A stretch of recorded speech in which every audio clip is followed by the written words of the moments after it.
Friends, मैं काजल कुमारी दी wonderful classes में आपका बहुत ही तहे दिलों से स्वागत करती हूँ। आज के इस वीडियो में मैं आपको ह्यूमन रिसोर्स मैनेजमेंट के बारे में बताऊंगी। लेकिन इससे पहले अगर आपने मेरे चैनल को सब्सक्राइब नहीं किया है तो देर किस बात की है, आप उसे जल्दी से सब्सक्राइब कर दीजिए और वीडियो अच्छा लगे तो लाइक और शेयर करना नहीं भूलिएगा। ओके, तो ह्यूमन रिसोर्स मैनेजमेंट को डिस्कस करने से पहले संजय साहू का एक क्वेश्चन है, उसको क्लियर कर लेते हैं। उन्होंने उनका क्वेश्चन ये था कि नंबर ऑफ गुड्स और क्वांटिटी में क्या डिफरेंस है, जो कि मैंने एक्साइज ड्यूटी और कस्टम ड्यूटी को समझाने के क्रम में इस चीज की चर्चा की थी।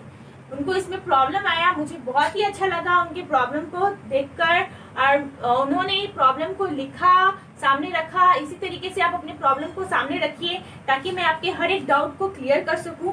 तो नंबर ऑफ गुड्स और क्वांटिटी में डिफरेंस उन्होंने पूछा कि आप जान रहे हो कि मैंने एक्साइज ड्यूटी में ये डिस्कस किया था कि number of good, excise duty का जो वैल्यूएशन होता है नंबर ऑफ गुड्स के बेसिस पे किया जाता है। एक्साइज ड्यूटी, जैसा कि आप जानते हो कि जब गुड्स का जब मैन्युफैक्चर डोमेस्टिक एरिया में होता है, किसी भी डोमेस्टिक एरिया में जब गुड्स का मैन्युफैक्चर होता है उस पर एक्साइज ड्यूटी लगता है। लेकिन कस्टम ड्यूटी जब वो डोमेस्टिक एरिया से बाहर गुड्स मैन्युफैक्चर हो रहा है और उस गुड्स को इंपोर्ट किया जा रहा है अपने एरिया में, जब इंडिया में कोई गुड्स बाहर से आ रहा है उस पर कस्टम ड्यूटी लगता है। क्लियर है? तो गुड्स नंबर ऑफ गुड्स की संख्या, एक्साइज ड्यूटी को मतलब नहीं है कि गुड्स कितना केजी का है, कितना उसका भार क्या है। मतलब ये है कि कितना गुड्स मैन्युफैक्चर हो रहा है। एक गुड्स मैन्युफैक्चर हो रहा है कि 5 गुड्स मैन्युफैक्चर हो रहा है, 10 मैन्युफैक्चर हो रहा है कि 100 मैन्युफैक्चर हो रहा है कि 1000 मैन्युफैक्चर हो रहा है, उससे मतलब है। मतलब ये नहीं है कि उसका भार कितना, उसका वैल्यूएशन इसी के बेसिस पे किया जाता है कि गुड्स का मैन्युफैक्चर कितना हुआ है, नंबर ऑफ गुड्स कितना मैन्युफैक्चर हुआ है। क्लियर है? अगर लैपटॉप का मैन्युफैक्चर हो रहा है तो लैपटॉप कितना मैन्युफैक्चर हो रहा है, एक लैपटॉप बन रहा है कि 2 लैपटॉप बन रहा है कि 50 बन चुका है, 60 बना है, इससे मतलब नहीं है कि लैपटॉप का भार क्या है। क्लियर है? अब हम बात करते हैं क्वांटिटी। जब कस्टम ड्यूटी का जो वैल्यूएशन होता है क्वांटिटी के बेसिस पे होता है, ये मतलब नहीं है कि कितना गुड्स है, मतलब ये है कि गुड्स का भार क्या है, एक लैपटॉप का भार कितना है। अगर कस्टम ड्यूटी का मेन वैल्यूएशन, उसका वैल्यूएशन क्वांटिटी पे होता है, गुड्स की क्वांटिटी क्या है, 50 केजी का है कि 60 केजी का है कि 70 केजी का है कि 1 कुंटल का है, इसके बेसिस पे किया जाता है। क्लियर है? किसका? कस्टम ड्यूटी का क्वांटिटी के बेसिस पे, उस गुड्स की क्वांटिटी है। ये मतलब नहीं कि गुड्स एक बना है, एक गुड्स आ रहा है कि 2 गुड्स आ रहा है। गुड्स की क्वांटिटी कितनी, नंबर ऑफ गुड्स पे डिपेंड नहीं करता। क्लियर है? आप मार्केट में भी जाते होंगे तो मार्केट में आप क्या बोलते हो, 1 केजी मुझे प्याज दे दो, 2 केजी प्याज दे दो। कभी आप ये नहीं बोलते मुझे 2 प्याज दे दो, 4 प्याज दे दो, 5 आलू दे दो, ऐसा कुछ नहीं होता। मेरे शॉपकीपर वैल्यूएशन किसके बेसिस पे करता है? क्वांटिटी के बेसिस पे।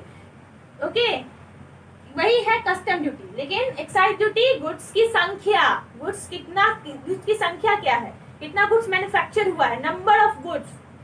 आई थिंक संजय साहू आपके मैंने डाउट को क्लियर कर दिया। फिर भी कोई प्रॉब्लम है इसमें तो प्लीज आप अपने कमेंट बॉक्स में लिखिए। ओके, ताकि मैं समझ सकूं कि आपको समझ में आया है या नहीं। अगर समझ में आया है तो प्लीज उसको जरूर लिखिए कि मुझे समझ में आया है। ओके, अब हम लोग चलते हैं ह्यूमन रिसोर्स मैनेजमेंट के बारे में, जानते हैं कि ह्यूमन रिसोर्स मैनेजमेंट क्या है। आप जानते हो कि 5 रिसोर्सेस हैं। ह्यूमन रिसोर्स मैनेजमेंट को समझने से पहले आप जान जाओ पहले ये कि मेन, मटेरियल, मशीन,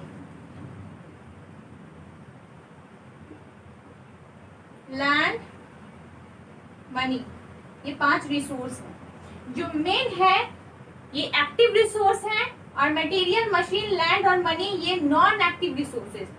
ओके, ये 5 रिसोर्सेज हैं जिसमें मेन एक एक्टिव रिसोर्स है, लिविंग रिसोर्स है, जिसके पास बुद्धि है, विवेक है कि किस तरीके से काम को करना चाहिए, क्या सही है क्या गलत है। लेकिन मटेरियल, मशीन, लैंड और मनी के पास नहीं है, वो नॉन एक्टिव रिसोर्स है जो मेन पे डिपेंड करता है।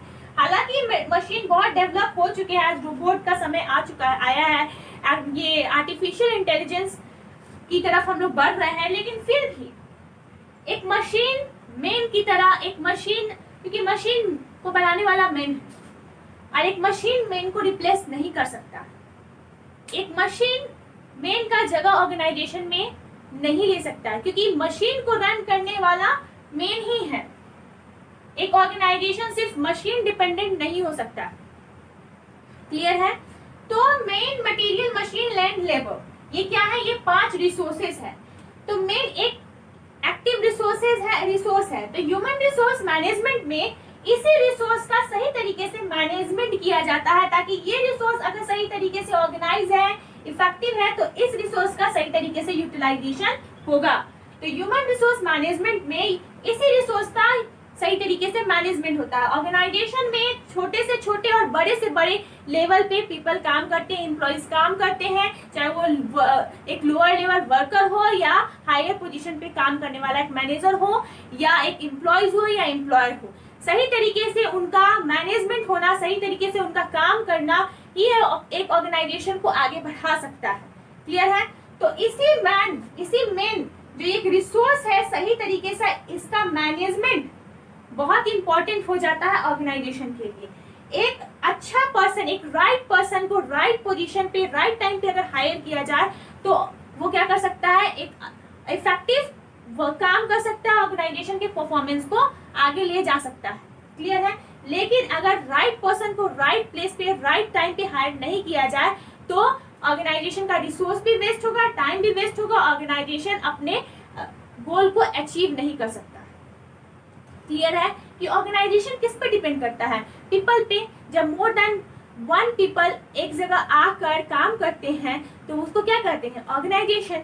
तो ह्यूमन रिसोर्स मैनेजमेंट का बहुत इंपॉर्टेंट रोल हो जाता है कि ऑर्गेनाइजेशन में काम करने वाले वर्क फोर्स को इस तरीके से मैनेज किया जाए, इस तरीके से उनसे काम करवाया जाए ताकि ऑर्गेनाइजेशन का गोल अचीव हो सके। हर एक एम्प्लॉयज डिफरेंट बैकग्राउंड से आते हैं, डिफरेंट कल्चर उनका होता है, उनको ऑर्गेनाइजेशन के कल्चर में ढालना, ऑर्गेनाइजेशन के कल्चर को समझाना, ये बहुत इंपॉर्टेंट टास्क होता है। वो टास्क ह्यूमन रिसोर्स मैनेजमेंट करते हैं। ओके, हर एक ऑर्गेनाइजेशन का अपना रूल, रेगुलेशन, कल्चर होता है, उसको एम्प्लॉयज को समझाना, ऑर्गेनाइजेशन का अपना गोल होता है, सभी एम्प्लॉयज का अपना अपना ऑब्जेक्टिव होता है। हर एक एम्प्लॉयज जो ऑर्गेनाइजेशन में आते हैं उनका अपना गोल होता है, अपना एम होता है कि मुझे ये करना है, मुझे वो करना है। उनके गोल को ऑर्गेनाइजेशन के गोल के साथ सिंक्रोनाइज करके ऑर्गेनाइजेशन के गोल को अचीव करने के लिए आगे अग्रसर करना, that is the main important task of the human resource management. ये इसमें एचआर के बहुत सारे टीम काम करते हैं। ओके, एचआर के बहुत सारे टीम ह्यूमन रिसोर्स मैनेजमेंट में काम करते हैं और हम लोग जानते हैं ह्यूमन रिसोर्स मैनेजमेंट एक पर्टिकुलर सब्जेक्ट हम लोग पढ़ते भी हैं, प्लस इसका पर्टिकुलर डिपार्टमेंट होता है ऑर्गेनाइजेशन में। ओके, और आज इसकी बहुत ज्यादा जरूरत हो गई है ऑर्गेनाइजेशन में। तो ह्यूमन रिसोर्स मैनेजमेंट का मेन काम क्या है? According to Edwin D Flippo, human resource management is the planning. Human resource management is the planning कि ऑर्गेनाइजेशन में किस तरीके की वर्कफोर्स की जरूरत है भविष्य में, किस तरह ऑर्गेनाइजेशन किस तरीके को काम करने के लिए ऑर्गेनाइजेशन में किस तरीके की पीपल की नीड है, ऑर्गेनाइजेशन का क्या ऑब्जेक्टिव है, उसको फुलफिल करने के लिए किस तरीके के बंदों को हायर किया जाए। प्लस डिपार्टमेंट में बहुत सारे ऑर्गेनाइजेशन में डिफरेंट डिपार्टमेंट होते हैं। सेल्स का डिपार्टमेंट होता है, प्रोडक्शन डिपार्टमेंट होता है, फाइनेंस डिपार्टमेंट होता है। उस डिपार्टमेंट में कितने एम्प्लॉयज की जरूरत है, अभी कितने एम्प्लॉयज काम कर रहे हैं, हर चीज का अपडेट नॉलेज उनके पास होता है। ओके, क्या प्रॉब्लम है, और हर एक डिपार्टमेंट का दूसरे डिपार्टमेंट से कनेक्शन होता है। वो एक ये मेंटेन करके रखते हैं कि एक डिपार्टमेंट का दूसरे डिपार्टमेंट के साथ अच्छा रिलेशन हो, कोऑर्डिनेशन हो, तभी एक ऑर्गेनाइजेशन अच्छा काम कर सकता है। अगर प्रोडक्शन डिपार्टमेंट का फाइनेंस डिपार्टमेंट से अच्छा रिलेशन नहीं है, प्रोडक्शन डिपार्टमेंट का सेल्स डिपार्टमेंट से अच्छा रिलेशन नहीं है, तो क्या ऑर्गेनाइजेशन अपना गोल अचीव कर सकता है? नहीं। ये चीज मेंटेन करते हैं ह्यूमन रिसोर्स मैनेजमेंट। प्लानिंग करते हैं कि कितने वर्कफोर्स की भविष्य में जरूरत है, कितने वर्कफोर्स काम कर रहे हैं, किस पोजीशन में किस टाइप के वर्कफोर्स को हायर करना है, कि क्या स्किल चाहिए, ये चीज ह्यूमन रिसोर्स मैनेजमेंट करते हैं। ऑर्गेनाइजिंग करना, राइट पर्सन को राइट टाइम पे हायर करना, राइट पोजीशन पे हायर करना, ये ह्यूमन रिसोर्स मैनेजमेंट का काम होता है। डायरेक्ट करना, उनको टाइम टू टाइम डायरेक्शन देना कि इस टाइप से आपको काम करना है, ये काम इस तरीके से होना चाहिए, डायरेक्शन, उनको टाइम टू टाइम डायरेक्शन देते हैं। कंट्रोलिंग ऑफ द प्रोक्योरमेंट, जो भी एम्प्लॉयज हायर होते हैं, जो भी वर्कर हायर होते हैं, उनके लिए एक स्टैंडर्ड वर्क फिक्स कर दिया जाता है कि आपको ये टारगेट दे दिया गया है, आपको ये काम करना है, और उनका जो स्टैंडर्ड जो फिक्स होता है उनका एक्चुअल परफॉर्मेंस से कंपैरिजन होता है। तो जो भी कमी आती है, जो भी डेविएशन आता है, उसको क्या करते हैं, ओवरकम करने की कोशिश करते हैं, मीन्स जो भी प्रॉब्लम, जो भी कमी होती है, ह्यूमन रिसोर्स मैनेजमेंट एम्प्लॉयज को बोलते हैं कि आप में ये कमी है, आपको इस चीज को दूर करना है। क्लियर है? Controlling of the procurement, development of the employees, development उन्हीं का होता है जिनको जरूरत है, जो फ्रेशर आए हैं, जो फ्रेशर कैंडिडेट हायर हुए हैं, उनको डेवलपमेंट की, उनका डेवलपमेंट नहीं होता, उनका ट्रेनिंग होता है। डेवलपमेंट उनका होता है जिनका जरूरत, जिनको ऑर्गेनाइजेशन को लगता है कि हाँ इनका डेवलपमेंट होना चाहिए। क्लियर है? कंपनसेशन, उनको कंपनसेशन दिया जाता है। मेंटेनेंस ऑफ ह्यूमन रिसोर्सेज, जो भी ऑर्गेनाइजेशन में काम करने वाले बंदे हैं, जो भी ऑर्गेनाइजेशन में काम करने वाले लोग हैं, एक रिसोर्स है और उस रिसोर्स का सही तरीके से यूटिलाइज करना ही एक ऑर्गेनाइजेशन का काम है, जो कि ह्यूमन रिसोर्स मैनेजमेंट करते हैं। क्लियर है?